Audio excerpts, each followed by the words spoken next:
from 1935, Vic Burton's orchestra, Blinky, Winky, Chinky, Chinatown, with Sterling Bowes, Pee Wee Russell, and Chick Bullock taking the vocal. Mr. Bullock is included on your 1930s Jazz Singers LP. Yes, I had to get him in. He's a most neglected singer. A dreadful singer, but a very enjoyable singer, and I love him. But compared to, I guess, some of the other house crooners, he was one of the better of the he bunch. was, as I said in my notes, he was a thorough pro. He did children's songs, he did Latin American things, and he did jazz, and he did all of them, to the best of his ability, which wasn't bad.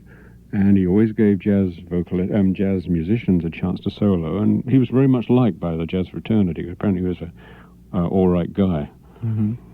And the cut before that was Frankie Trumbar Band, which was a contingent from Paul Whiteman down to Uncle Bill's. And indeed, the first two songs are both Mercer, Hoagie Carmichael compositions.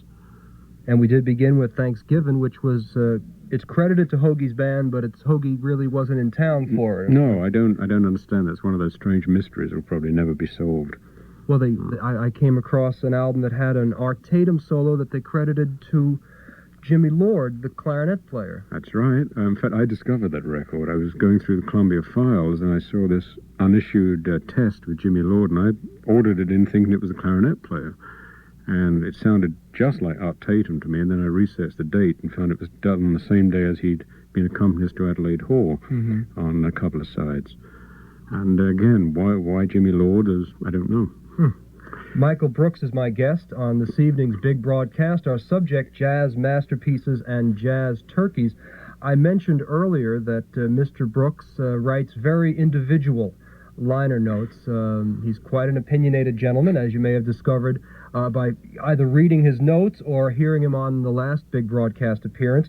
One of the things that I really appreciate that you did on, I saw it on one of the Billie Holiday albums, is recommended listening. You were making the point of how Billie was able to transform some pretty dog tunes into real worthwhile performances. And to compare, you said, well, if you want to hear how these things really sounded, as written, pick up the Alice Faye or whoever it was, and that's a very useful guide.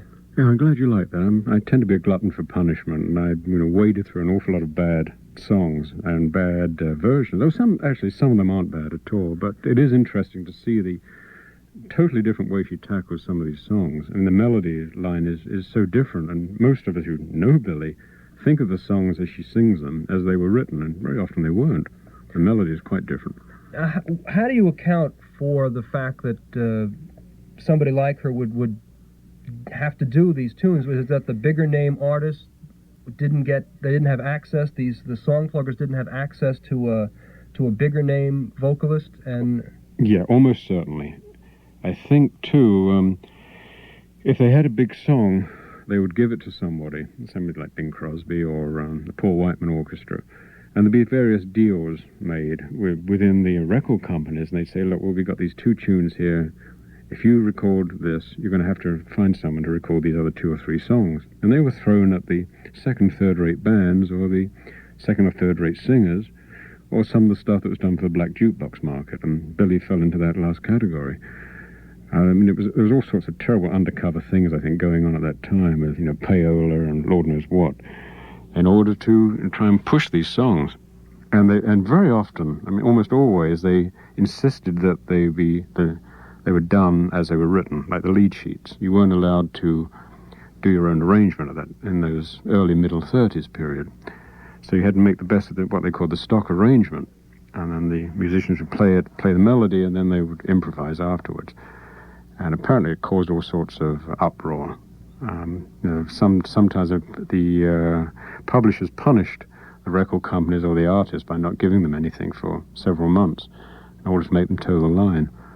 But in the late 30s, early 40s, I think things relaxed a lot more, and they realized that swing and jazz was selling. So it was a way of getting rid of some of these bad tunes, that they could give it to them and do what they like with.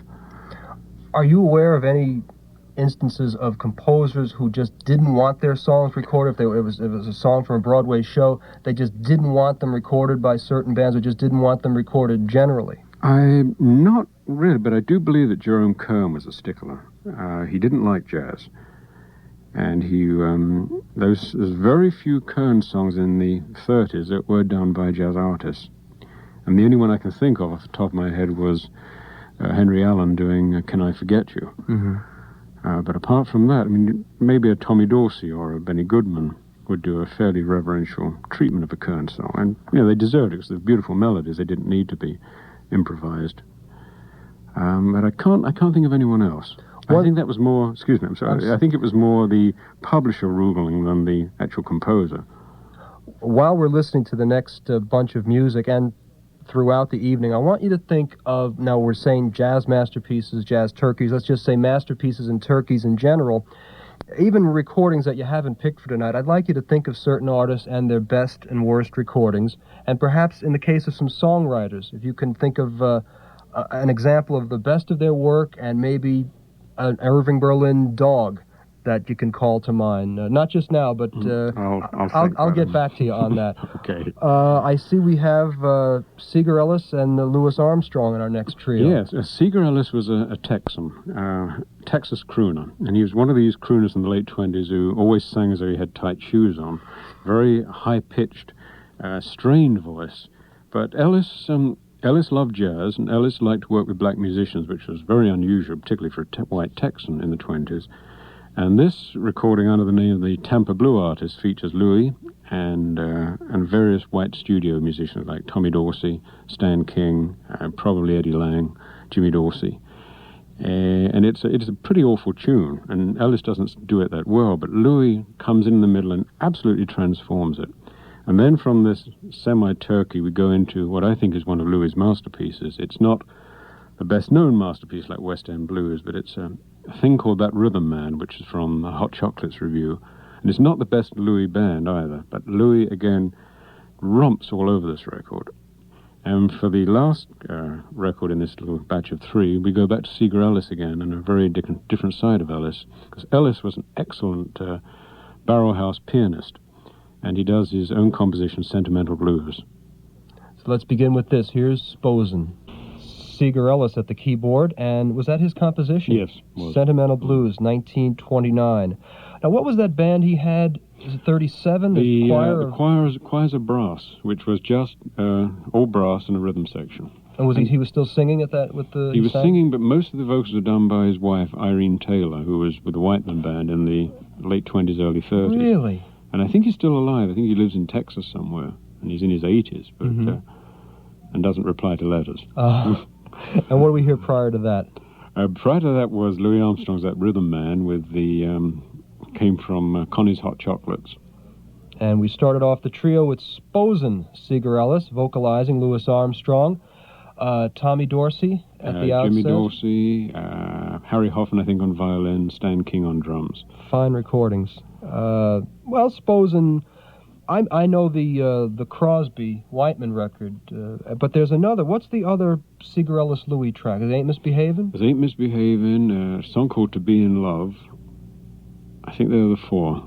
Mm-hmm. There are three or four anyway that they did. On tonight's big broadcast, it's mostly jazz masterpieces and a turkey or two slipping in honor of the holiday. My guest is Michael Brooks of CBS Records. He is currently involved in the CBS Jazz Masterpieces series, and there are about a dozen or so out at the moment. Yes, and more than that. I think it's about 16. And you're currently, you said the engineering end of it is done, but you are repackaging a few, about close to 10 years ago, I guess, almost, you did the Crosby collection on Columbia, which is being repackaged. There are additional cuts to each volume. It'll be 4 volumes in all. Yeah. How many tracks altogether? So each volume had 14 cuts. There were 3 volumes, so each of them are having 2 more cuts, 16, and there's going to be a 4th album of 16. So there's going to be 22 new cuts. Wonderful. When will that be coming out? I would think in the spring of next year, probably April or May. Wonderful stuff. You know, it was thanks to you. I mentioned before, I keep referring back to the things that I've learned from your liner notes. I learned that you consider Larry Binion the Zeppo Marx of the saxophone, because he seemed to be on every record but never quite seemed to do anything. You know, earlier we were listening to a broadcast of the Roger Wolf Kahn Band, and that was probably Binion on the Probably tenor was. sax on that. He was a very busy session man, but Al Filburn, the trombonist, told me years ago, he said in the late 20s, there were only two tenor players in New York, Coleman Hawkins in Harlem and Larry Binion in Midtown. And there's really very little of Binion on record that supports that, but I have to believe Filburn that he just didn't get the chance to solo, but apparently he was a very fine jazz soloist. And one of the other things I learned from you is that the man that wrote Try a Little Tenderness once tried to kill somebody with his wooden leg. Now, where do you get these things? I seem to attract anecdotes without actually fishing for them. These, or maybe I retain them, retain the sort of the macabre.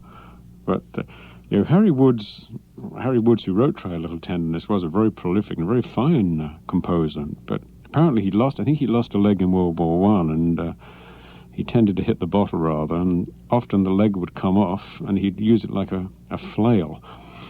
And I think this is one case where this happened. That's wild stuff. This is the Big Broadcast. You're tuned to 90.7 FM, listener-supported WFUV, Fordham University, New York.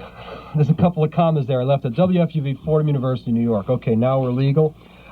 This is radio's most underutilized talent, Rich Conaty, here every Sunday with classic pop and jazz on the Big Broadcast, 9 to 11, following showstoppers and preceding sports talk on One-on-One. Michael Brooks is my guest. He's doing most of the choosing this evening.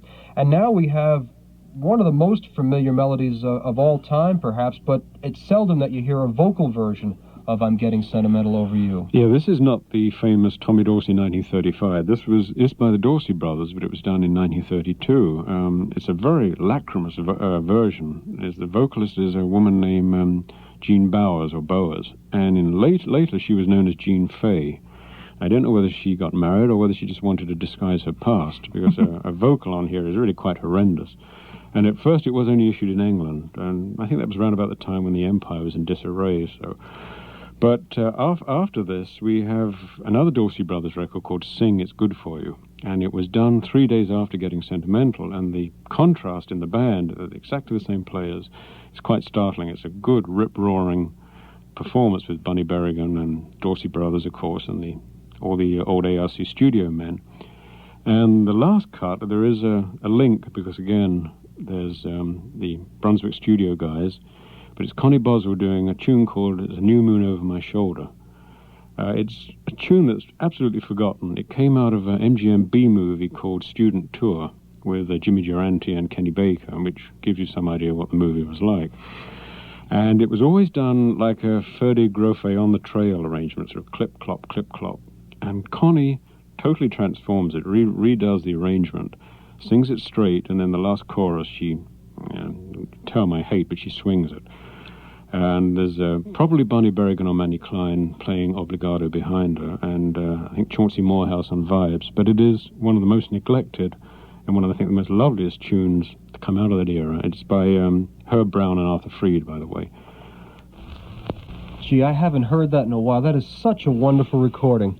Connee Boswell in 1932, and A New Moon is Over My Shoulder. We began with two performances by the Dorsey Brothers Studio Band in 1932. Jean Boas, and first, I'm Getting Sentimental Over You, written by George Bassman? George Bassman. And Ned Washington later. And Ned Washington. And after that, Sing. And Sing, Bunny Berrigan soloed, and I guess what you said was the same personnel for both bands. Wonderful stuff. My guest on this evening's Big Broadcast is Michael Brooks of CBS Records. And on and off, you've been with them for, about 20 years? Yes, yeah, almost exactly 20 years. So you're going to be getting a watch soon? No, I've never been on the payroll, so I don't get any benefits, but except to go through the vaults, which is a good benefit. What is the greatest discovery in combing the vault at CBS? Something that just totally knocked you out? Oh, there's been so many. There's a series. They had a series there called the Matrix series called the TO series, which stood for Test Only, and it was usually people wandering in off the street. Hey, I want to make a record, and they'd probably pay $20 and have a record made and walk off with it under their arm. But it was also used for bands doing little demos, and I found some very interesting things on there, including the classic Bing Crosby blow-up take of We're a Couple of Soldiers, where he starts laughing in the middle of it and just hysterical all the way through. And the funny thing is that the band still keeps playing. I mean, how they kept straight faces. And there's some 2 or 3 Joe Venuti gag records, too, on that series, where which are really not that funny unless you know the people concerned, and then they are. There's I think there's a Francis Langford demo, an Ella Logan demo, Vivian Vance doing something from Anything Goes. I think she was Ethel Merman's understudy in the show. Various things like that. And also a Dick McDonough side from 1928, which I still suspect might be Bix Beiderbecke. We played that on the show a few weeks ago. Oh, did you? Yeah. And I know there's a lot of controversy, and people think it's someone from the Hal Kemp band, but considering the circumstance, there was only one cut, a side cut at that date, and whoever the trumpet player was certainly sounds the worse for wear. And I think it might have been Bix. In fact, years ago I met the old A&R man at OK, and he said Bix was on a few studio dates, and he couldn't for the life of him remember what they were, but he said he remembered Bix sitting at the back in the trumpet section, and there were curtains behind him to sort of mask the walls, and Bix kept reaching down. There was a bottle under the curtain, and he sort of helped himself every now and again. Who knows, that might have been one of them. So you think it's possible that there are Bix items still to be discovered? I think it's possible. I mean, I doubt whether he solos on them, because I think by now someone would have discovered the record and heard it, but he could be buried in a section somewhere. What about the old gold shows? Have they surfaced? Never. I mean, that's one of the great hidden treasures, and I don't know if anyone has ever found any of them. If anyone out there listening has them, they could send them to the big broadcast, WFUV, Fordham University, the Bronx, New York, 10458. Again, on the same thing like that is the Artie Shaw band with Billie Holiday vocal. There are supposedly radio transcriptions of Billie with Artie Shaw, but as far as I know, they've never shown up. Mm-hmm. We're going to go back now. We've been listening to 78s. You probably haven't noticed it because they've all been so clean, and they're all from Michael's collection. Right now, we're going to go. We're going to wind down to 33 1/3. We've got 2 interesting performances of Lazy Day, and neither of them are by Bing Crosby, but both of them sound like, well, maybe they could be. Huh? What did I say? Day. Lazy Day. You see, I got Crosby on the brain. It's Lazy Weather. And in between, we're going to hear another selection from Michael's new jazz singers album of the 1930s, Henry Red Allen and his orchestra. In 1936, it happens to be a song associated with the second Lazy Weather vocalist, who I won't identify because it's really startling when you hear the voice. The first one, however, is by Harlan Lattimore, an excellent singer with Don Redman's band. This recording was made in May of 1936. Let's listen to Lazy Weather. We began with Lazy Weather, Harlan Lattimore with Don Redman's band, recording May 7th, 1936. I guess that would be towards the end of his stay with the Redman's orchestra. I don't think he lasted too much longer into the 1930s. No. After that, Henry Red Allen Jr. and his orchestra. In August 1936, Trouble Ends Out Where the Blues Begin, taken from Michael Brooks's new album on Columbia, 1930s Jazz Singers, part of their Jazz Masterpieces series. That song, more strongly associated with our final contestant, Perry Como with Ted Weems' band. His version of Lazy Weather, recorded 8 days after the Redman recording, May 15th, 1936. It struck me that Bing Crosby is so good, it takes 2 people to impersonate him. So in addition to Perry's extremely good Crosby rendition, there was a joke once, Perry Como's got a good voice, too bad it's in Bing Crosby's throat. You had Como doing the Crosby-like vocal, and Elmo Tanner taking the whistling. What's next, Michael? Well, I'm glad you played Out Where the Blue Begins, because it segues into my next selection, Henry Red Allen, who is one of my idols, doing Chapel in the Moonlight, which was a horrible song from 1937. Now, almost everything under Red Allen's name in the 30s on Vocalion was done for what they call the black jukebox market. And Red Allen told me that the A&R man would call him up maybe an hour before the session, say, get as many musicians down here as you can, 6 or 7 guys, we've got 4 songs for you to do. And Red would roam the streets of Harlem, calling people, going into bars, and they'd go into the studio, and they'd be given the lead sheets, 1 or 2 takes tops of each tune, they get paid, and they'd be out there in, say, 2 hours. Chapel in the Moonlight, I say, is a dreadful sentimental song, but Red just breezes in, sings it, does a wonderful solo, and it's a minor classic. Then we follow up with another Red Allen record under his name, but actually the Louis Russell Band from, I think, 1930. It's called Singing Pretty Songs, and it belies the title because it's a record that comes in like a tank and then just builds and builds and builds. There's some wonderful jazz stuff on it. And finally, for this batch, we switch to the Ink Spots. Not the Ink Spots that you may remember, but this is the very first recording session they did for Victor in 1935, and it's called Don't Allow No Swinging in Here, which is actually Mama Don't Allow. And there's some wonderful black chat at the beginning, and I'm a sucker for black street chat. So here we go, Chapel in the Moonlight. The Ink Spots, their first recording, I guess. First session. Yeah. 1935, Mama Don't Allow No Swingin' in Here. Before that, Red Allen, nominal leader of the Louis Russell Band. I guess it's the band just minus a trumpet. Yes, it was done on under his name for contractual reasons. And that's Singing Pretty Songs, 1930? Mm-hmm.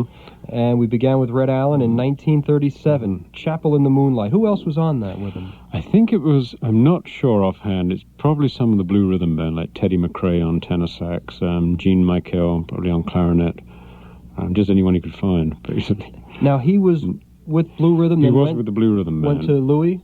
Yes, he went to, with Louis, and then he left Louis, I think, in the very late 30s and took a small group into Cafe Society downtown in New York. Mm-hmm. Did he get much to do when he was with Armstrong? No. I don't think he soloed on a single record. I don't really know why he was with the Louis Band, because he was such a magnificent soloist and so closely identified with Louis. But he was second trumpet behind Louis for a couple of years in that band. I guess it paid well. And, security for him. This is the Big Broadcast here on 90.7 FM. I'm Rich Conaty. Michael Brooks is my guest, and for the most part, he's picking the tunes. Our theme has been jazz masterpieces and a turkey or two. Don't forget, every Saturday at noon, On Stage with Les Paul here on WFUV, recorded at Fat Tuesdays. So join Les Paul, Gary Mazzarapi, and Lou Paulo direct, via tape from Fat Tuesdays every Saturday at noon on WFUV. And since today's show, this evening's show, I should say since it's daytime when we're taping this, but you don't care about that, I do want to mention that Chip DeFa from the New York Post, since you haven't heard him so far, will not be joining us this evening because we are pre-recorded, but Chip will be back shortly after 10 p.m. next Sunday night on the Big Broadcast, where, as I mentioned earlier, my guest will be Lauren Schoenberg. He'll be picking the tunes next week, and it'll be all recordings made in the month of December. Next Sunday night on the Big Broadcast, and don't forget to catch me this coming Tuesday on WKCR from noon until 3. Out to lunch, I'll be picking 3 hours worth of songs recorded in December. Right now, this is the first recording so far this evening that I have. It's your record, but I actually have a copy of this as well. It's a 1930s California Ramblers tune. Yes, it's Ed Kirkby was the leader of the California Ramblers, who were a very prolific group in the 20s, and they played up in Westchester somewhere. And Dorsey Brothers and people like that went through the band. I'm playing this and the next cut to illuminate a very obscure and a superb trumpet player named Jack Purvis, who spent most of his life in jail. The first cut is a amiable piece of nonsense called 20 Swedes Ran Through the Weeds Chasing One Norwegian. And Purvis can be heard very briefly and mainly in the ensemble. But the second cut is under his own name, done for OK, as a pickup group, and one of the first black and white pickup groups called When You're Feeling Blue. And also there's J.C. Higginbottom, Adrian Rollini, I think Greeley Wharton, whom we heard on Singing Pretty Songs, Dick McDonough, and a white drummer named Charlie Kegley. Purvis was a total sociopath. He spent a lot of time in jail for gun running, smuggling drugs, and Kirkby told me that he had a tendency to always call up and say he was going to commit suicide. and he'd call up Kirkaby and say, I'm going to commit suicide. And Kirkaby would run over and sort it all out. And finally Kirkaby said, the hell with this. I'm not going to do this anymore. So then he got a call from Victor Young. The ambulance people are down at Jack's apartment. So Kirkaby rushed over and found that Purvis had tried to gas himself. And they were carrying him out on a stretcher in his underwear. And Purvis looked up and said, what the hell are you trying to do? Get some clothes on me. You want me to die? And another story about Purvis, that he was a superb musician, a multi-talented musician, and he was with the Fred Waring band, of all bands. And Waring was a strict disciplinarian, so Purvis lasted about a week.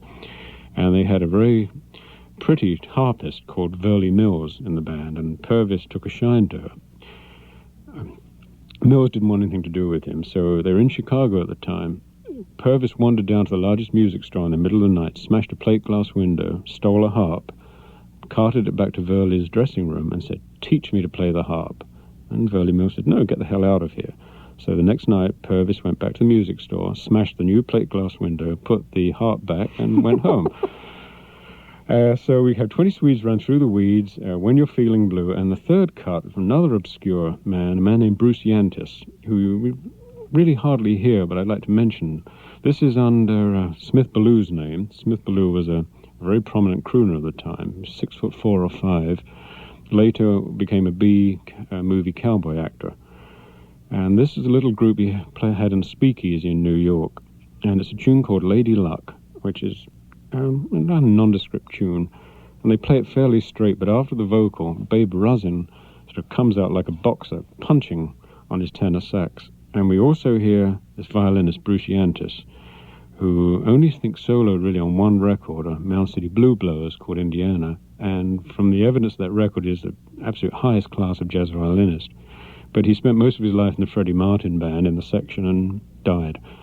And you hear him for about 8 bars on this, but it is a very fine violin solo. So here we go with 20 Swedes. That's Lady Luck, Smith Ballew. It was under his name? Under his name. Yep. Bruce Yantis on the fiddle. And Babe Rusin on tenor and Pete Pomilio on clarinet. Prior to that, When You're Feeling Blue, Jack Purvis in 1930. Adrian Rollini, Greeley Walton. Coleman Hawkins was on another one of those days. Actually, it wasn't Hawkins. Everybody thinks it is. Really? It's a man named Castor McCord. Was he one of the Kemp guys? No, he was with the Blue Rhythm Band. Oh. Because was at the time Purvis was with Kemp? Purvis then, I think, was with the Ramblers. Uh-huh.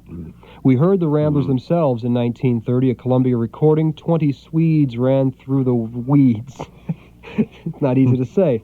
With Jack Purvis and Ed Kirkaby we heard on there. Ed Kirkaby doing the cheering at the beginning. Now, earlier, Michael Brooks, I had asked you if you could come up with some masterpieces and turkeys in the composing end. And what have you turned up? Well, I've thought of a few things. Of course, tomorrow I'll probably change my mind. There's so many good songs that one cannot remember. But let's take, say, Johnny Mercer, which I think his wittiest song is probably I'm an Old Cowhand. And the song I hate the most is Laura. And to me, I think Mercer and Larry Hart are the two greatest American 20th century poets. Forget Ezra Pound and people. And those two men, to me, are the poets. So I'm going on to Rogers, Richard Rogers, probably Dancing on the Ceiling. It's the song I like best. And for things I hate, anything with Oscar Hammerstein. Anything. Quite a piece of ground. Yes. I mean, I love Oscar Hammerstein's with Kern, but I know everyone thinks I'm crazy, but I don't think anything Rogers and Hammerstein did matches up with even the worst of Rogers and Hart.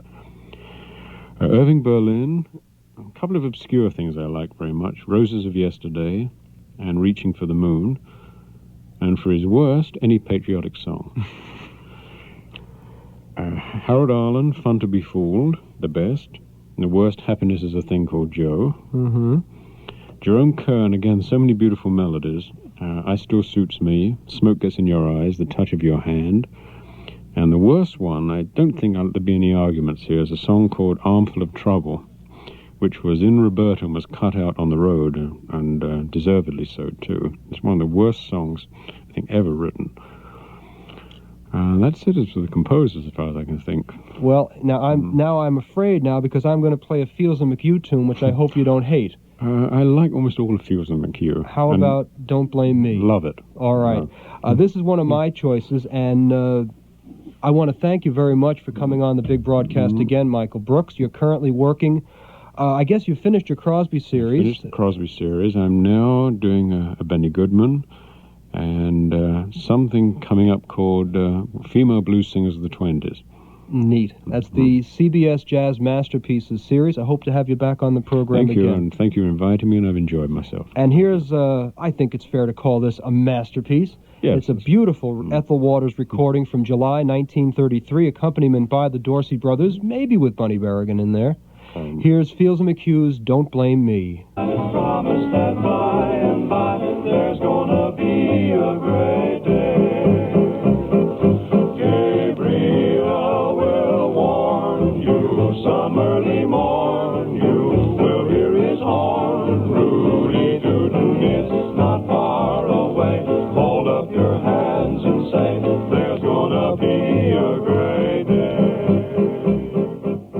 We concluded tonight's big broadcast with about half of Don't Blame Me, Ethel Waters with the Dorsey Brothers in 1933. I was going to say we'll start next week's show with that, but seeing as how that was made in July, because next week it'll be all recordings made in the month of December. My guest will be Lauren Schoenberg. I'll be his guest this coming Tuesday on his WKCR Out to Lunch broadcast. Thanks once again to Michael Brooks for a wonderful big broadcast, if I do say so myself.